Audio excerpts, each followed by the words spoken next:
Hola, ¿qué tal amigos y hermanos? ¿Cómo están? De nuevo un vídeo más. Saludos desde Provo, Utah para todos ustedes.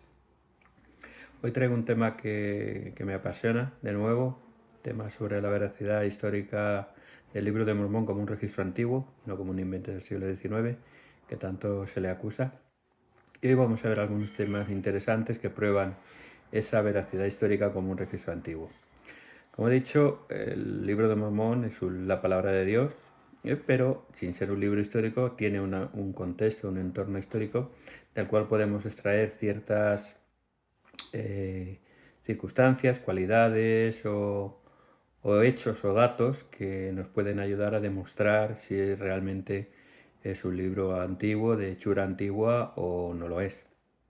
Recuerden que el Libro de Mormón fue publicado en 1830, cuando se ignoraban todas las cuestiones arqueológicas y históricas de Centroamérica, por lo tanto nadie podía saber las cosas que se iban a encontrar posteriormente en esta zona. Ya he hecho otros vídeos, por ejemplo, hablando de las calzadas, ¿no? Esas calzadas que se mencionan en el Libro de Mormón y que podemos encontrar las Shakbe o Shakbeo, los caminos blancos de la cultura maya, donde hay cientos y cientos de calzadas, de kilómetros, cientos y cientos de kilómetros de calzadas que comunican una ciudad con otra, tal como el Libro de Mormón lo describe en sus páginas. O las fortificaciones que no se conocían en Centroamérica apenas, pero que el Libro de Mormón, explicando cómo eran las batallas y las guerras y las contiendas, pues nos cuenta esas fortificaciones que se hacían excavando, haciendo un terraplén, amontonando tierra y luego arriba poniendo estacas de madera para reforzar la zona. Justo de esa misma forma y de esa misma manera se han encontrado fortificaciones en todo Centroamérica, ¿no? Con lo cual eso nadie lo sabía, se ha encontrado hace poco y en el Libro de Mormón lo relata. Otras pruebas también, la de los guerreros, que ya les he mostrado en otros vídeos, de que siempre desde la conquista española o desde la llegada de los españoles, mejor dicho, a América, pues a los pueblos centroamericanos, sobre todo la cultura maya, se le consideraban unos pueblos pacíficos y unos pueblos que no tenían un antecedente guerrero. Entonces, todo lo que la narraba el Libro de Mormón quedaba un poco extraño, hasta 1948, donde se encuentra los frescos de Bonampak, que en esos frescos estaban pintadas escenas de guerra, escenas de cautiverio, escenas de sacrificios, escenas de guerras terribles, ¿no? Y de maltrato de prisioneros. Con lo cual, vuelta a ver pruebas directas, o luego las tradiciones, las propias tradiciones de los pueblos mayas. Tenemos dos muy importantes, aún tengo otra que quiero publicar más adelante, pero sobre todo la relación de las cosas del Yucatán, de Diego de Landa, del arzobispo Landa, que narra las tradiciones de los mayas, y los mayas decían que sus antepasados habían venido por mar desde el oriente, justo como narra el Libro de Mormón, que tenían costumbres muy cristianas como el de bautizar, y todas esas tradiciones me muestran que el Libro de Mormón todo lo que cuenta es verdadero. Incluso la llegada de Hernán Cortés, la visita a Moctezuma, cómo lo recibe Moctezuma, cómo al enviado, como ese gran dios barbado que estuvo en la antigüedad, que sus antepasados habían narrado y que ellos esperaban de vuelta y lo recibieron como su señor, porque volvía por sus fueros, dijéramos, por sus derechos de gobernanza, ¿no? Todas esas cosas son pruebas directas y muchas más. He publicado aquí ya en este canal algunas que iré publicando. Hoy vamos a ver algunas pruebas importantes, pero no tan directas, circunstanciales, podríamos definirlas, pero que si no las tuviéramos podrían hacernos dudar de la veracidad. Y estas pruebas, aunque circunstanciales, aunque no son definitivas ni directas como las que he nombrado, sí que nos ayudan a comprender y a reforzar todas las demás. Es otro ladrillo en la pared del cimiento histórico del Libro de Mormón como un registro antiguo, ¿no? Por lo tanto, para seguir fortaleciendo nuestra fe y para seguir creyendo que el Libro de Mormón realmente no es un invento del siglo XIX, sino que es un registro antiguo, el cual tradujo el profeta José Smith por el don y el poder de Dios, no por su propio conocimiento ni su sabiduría, porque ya sabemos que apenas tenía 3 años o 4 de educación básica, de primaria, por lo tanto no tenía la capacidad de pronunciar un libro tan grande, tan complejo y tan hermoso como el Libro de Mormón. Como he dicho, el Libro de Mormón no es un registro histórico, es un libro espiritual, pero tiene un contexto espiritual y en él se relatan circunstancias, hechos y ocasiones que podemos intentar identificar con el entorno centroamericano, puesto que el Libro de Mormón se dice que estuvo en América, se realizó todo en América, podemos identificar zonas que coinciden con los relatos, como he dicho, las calzadas, los guerreros, las fortificaciones, las tradiciones de estos indígenas de Centroamérica, todo corrobora lo que el Libro de Mormón ya en 1870 decía. Pero ahora vamos a ver 3 hechos importantes que sucedieron y que nos narran unas cosas muy importantes que podemos ver.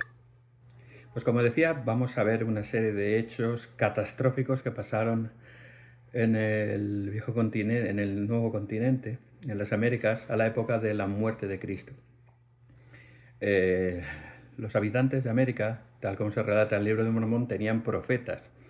Y estos profetas habían hecho profecías, habían predicho algunas señales que iban a acontecer con respecto a la vida de Cristo. Habían predicho su nacimiento con una señal que se cumplió.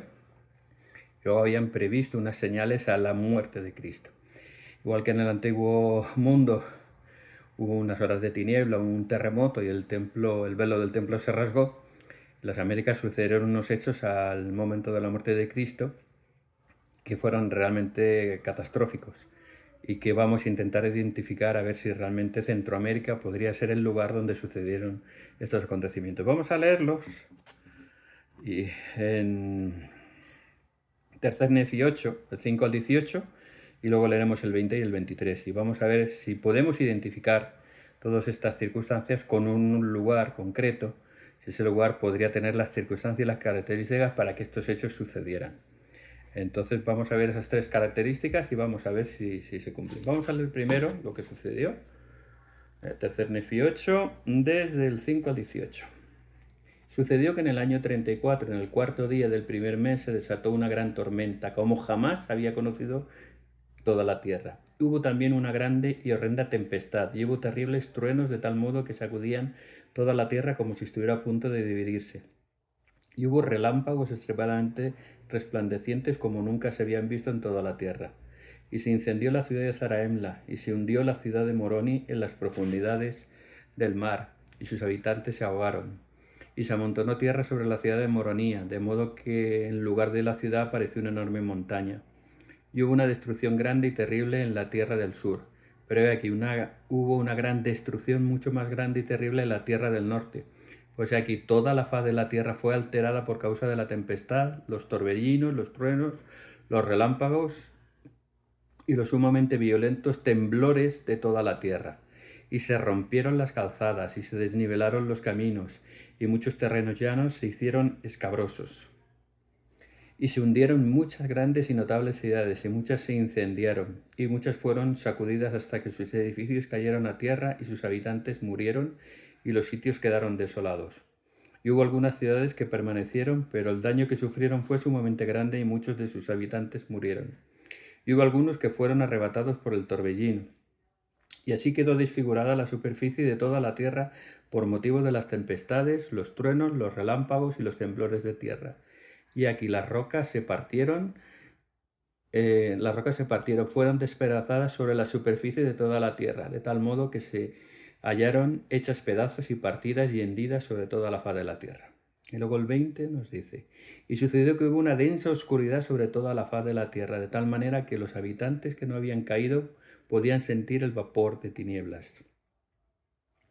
Y sucedió que duró por el espacio de 3 días, de modo que no se vio ninguna luz, y hubo grandes lamentaciones y gritos y llantos continuamente entre todo el pueblo. Sí, grandes fueron los gemidos del pueblo por motivo de las tinieblas y la gran destrucción que les había sobrevenido.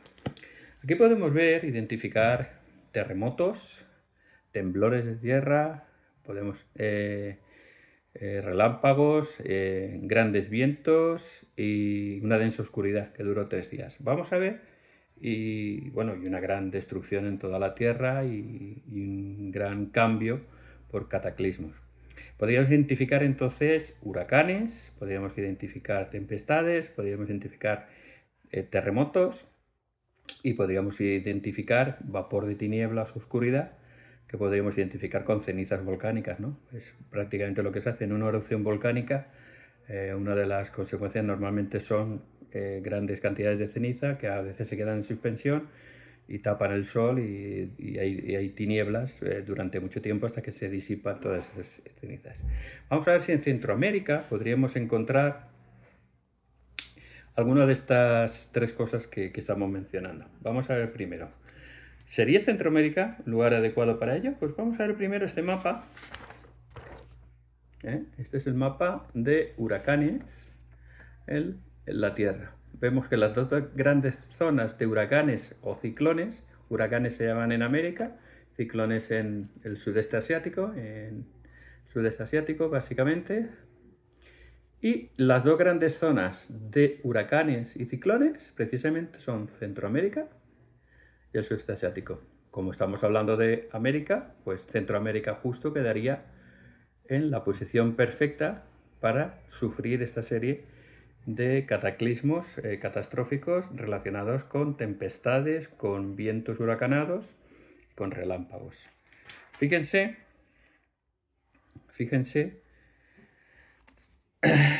lo que dice, lo tengo aquí, voy a ponerlo luego en los comentarios, un par de artículos que ya publiqué hace muchos años en mi blog y solo les voy a leer una parte. Dice: la República Mexicana, los grupos prehispánicos en Mesoamérica como totonacas, olmecas y los mayas, entre otros, que habitaron la cuenca oriental del Golfo de México y el Mar Caribe, tuvieron conocimiento de los fenómenos de importante fuerza como son los ciclones tropicales. El impacto de un ciclón tropical causa cambios en el paisaje. Fíjese lo que acabamos de leer. Entre estos se encuentran los correspondientes a los asentamientos humanos, a las distintas actividades económicas que se desarrollan en cada sitio, y lo severo del daño se acentúa en la transformación que sufre la estructura conformada por la sociedad. Aquí, si es que podemos identificar, igual que hemos visto en el mapa, que toda Centroamérica es exactamente un lugar propicio, idóneo para ver ese tipo de tempestades, vientos huracanados y una destrucción completa que cambia hasta la faz de la Tierra. Vayamos a ver ahora un poquito más adelante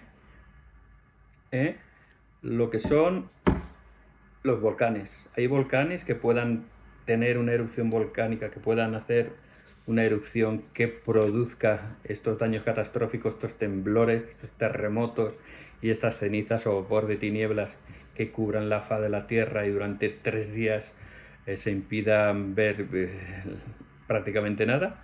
Pues mira, aquí tenemos un mapa, se me ha cortado un poquito por aquí la impresión, mapa de las zonas sísmicas de la Tierra, principalmente por los volcanes. Todo esto que ven en rojo son los volcanes. De hecho, esta zona y esta zona es lo que se llama el cinturón de fuego del Pacífico o anillo de fuego del Pacífico, porque es la zona de más actividad sísmica producida, porque es donde más volcanes encontramos.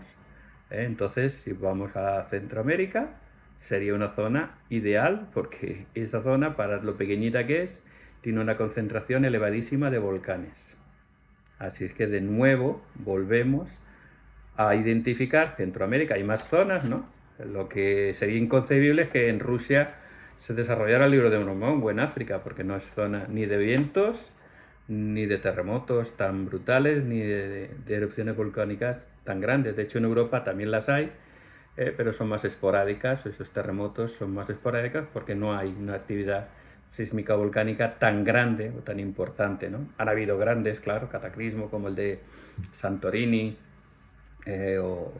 o algunos en Italia, en España algunos poquito, pero en Italia, Santorini, Grecia han habido algunos, pero no es la cantidad de actividad sísmica que hay, que lo saben todos los grandes terremotos de Guatemala, de México, de Chile, los mayores terremotos de California también han estado normalmente en esa zona y luego en el Pacífico también. Por eso, como da toda la vuelta, aquí se ve, está al revés, pero si le pusiéramos el mapa aquí a continuación veríamos como el anillo, le llaman anillo de fuego del Pacífico porque rodea todo el océano Pacífico. Así es que la zona de Centroamérica sería perfectamente candidata a soportar o sufrir todo este tipo de barbaridades o de cataclismos relacionados con una erupción volcánica. De nuevo, en este artículo que les voy a acompañar, dice que en Guatemala, solo Guatemala es un país pequeñito, grande de corazón, pero un país pequeño de extensión. Solo en Guatemala existen 288 volcanes o estructuras identificadas como de origen volcánico, aunque de todas ellas, estoy resumiendo, 32 se reconocen como volcanes, completamente volcanes. Los 32 volcanes de Guatemala, unidos a las 4 fallas tectónicas, convierten al país en una zona sísmica. A través de la historia, los volcanes han estado unidos a acontecimientos importantes, como lo han sido los traslados de la ciudad de la capital de Guatemala. Los volcanes están colocados en el territorio a escasos 50 kilómetros del Océano Pacífico, sobre la Sierra Madre, los cuales a su vez constituyen un atractivo turístico, y aquí hacemos mención de los más importantes. Bueno, aquí relatan los volcanes, los 32, de hecho tiene 4.200 metros de altura, tiene uno. El de Tajumulco, hay varios que están activos, el volcán de fuego, muy famoso, el volcán de fuego, otros más pequeños de 1.000 metros, de 3.000, 1.200, 4.000, otra vez, 2.000, 2.900, es decir, que son, para lo que es Guatemala de pequeño, esta cantidad de volcanes tan grandes y tan altos, eso es tremendo, ¿no? 3.700, 2.100, Atitlán, que ahora lo vamos a ver, 3.537 metros de altura, un volcán que está al lado de un lago, que ahora vamos a ver el tercer punto. Por lo tanto, podemos identificar perfectamente, como hemos dicho, podemos identificar toda la actividad relatada en Tercer Nefi con la zona de Centroamérica. Tenemos los huracanes y los vientos, las tormentas, unido a la actividad sísmica y volcánica que producirían esos grandes terremotos que resquebrajaban la tierra, y esas cenizas que cubrieron la tierra por 3 días y que les impidió ver nada. ¿Y qué nos dicen ya? Tenemos 2 de 2 de lo que hemos comentado, que se hundieron ciudades, que unas montañas las cubrieron y otras se hundieron en las profundidades del mar. ¿Habría en Centroamérica alguna ciudad que pudiéramos identificar que estuviera sumergida? Que estuviera, pues en el mar es difícil encontrarla, pero sin embargo hay un lago, el lago Atitlán, no lo pronunciaré bien seguramente, me perdonen, en Guatemala, es un lago precioso, que tiene una ciudad que está bajo las aguas, una ciudad maya. La ciudad se llama Samabaj. La descubrió un buceador profesional que se llamaba Roberto Samayoa, y le puso Sama de Samayoa y Baj, que es piedra, creo que lo pone en el artículo, lo pueden leer, y le puso el nombre de Samabaj, parte de su apellido, con las piedras que él encontró. Está en el lago Atitlán, es una ciudad maya sumergida, dice una ciudad típica maya. Además, fíjense en la cronología, esa ciudad es aproximadamente del preclásico maya, entre el 200 a.C. hasta más o menos el 200 después de Cristo. Con lo cual coincidiría perfectamente con la época del año 34 que hemos visto, que es la muerte de Cristo, y donde suceden estas cosas. Cronológicamente estaremos hablando del siglo I, que se sumergió, y claro, no solo es la ciudad que está bajo la superficie del agua, sino además la cronología que sucedió cuando se hizo. Aquí tenemos un pequeño esquema de cómo estaba la ciudad. El principio era una isla que estaba en el medio del lago, una isla, y estaba por encima de la superficie del lago, y luego, por algo que no sabemos, que ahora lo vamos a leer, una sucesión de hechos catastróficos, se sumergió. El nivel del lago subió y entonces la ciudad quedó sumergida. Hoy en día está sumergida, hoy en día está por debajo del nivel del mar. Antes estaba por encima del nivel del mar y ahora está por debajo del nivel del mar, y se puede visitar esa ciudad buceando y ver todo lo que contiene. Vamos a ver cómo es un poquito esa ciudad. Dice, hace unos 2000 años aproximadamente, al sur del lago había una pequeña isla donde estaba situada el sitio de Samabaj, una pequeña aldea maya que se sumergió misteriosamente, casi como un apocalipsis. Fíjese si hasta la descripción coincide con lo que hemos leído. Estuvo conformada por 3 grupos principales. Grupo primero, muros bien tallados, parece haber sido un área ocupacional. Grupo 2, formado por 8 estructuras, de las cuales 2 son paralelas, y al este de la primera estructura se encuentra una estela bien pulida. Y grupo 3 es la más grande, posee una escalinata y está a las afueras del grupo habitacional. Teorías del hundimiento de la llamada Atlántida Maya, una repentina inundación que pudo haber sido provocada por una tormenta, una erupción volcánica que hizo que el agua subiera, o un deslave o terremoto gigantesco que pudo haber subido la marea. Por lo tanto, vemos que las tres teorías coinciden con lo relatado en Ternesi. ¿Qué me dicen? 3 de 3. 3 pruebas claras, circunstanciales, porque no podemos asegurar que esto, pero toda la geografía de Centroamérica coincidía con tempestades, huracanes y vientos destructivos, con terremotos y erupciones volcánicas y inundaciones que provocaron el hundimiento de ciudades que están bajo el agua. Por lo tanto, podemos decir que Centroamérica es el lugar adecuado para encontrar estos vestigios y estos relatos de Ternesi, que estas catástrofes que sucedieron al tiempo de la muerte de Cristo pasaron allí o en un lugar muy similar, pero viendo, no sé, si ustedes ven el mapa del mundo, quedan más claro porque aquí hay más volcanes, pero aquí solo hay 2 posibilidades prácticamente. El sudeste asiático, aquí sería lo mismo, pero sabemos que es en América, la parte de América que tiene las 2 cualidades, más una ciudad sumergida, como nos narra Ternesi, es Centroamérica.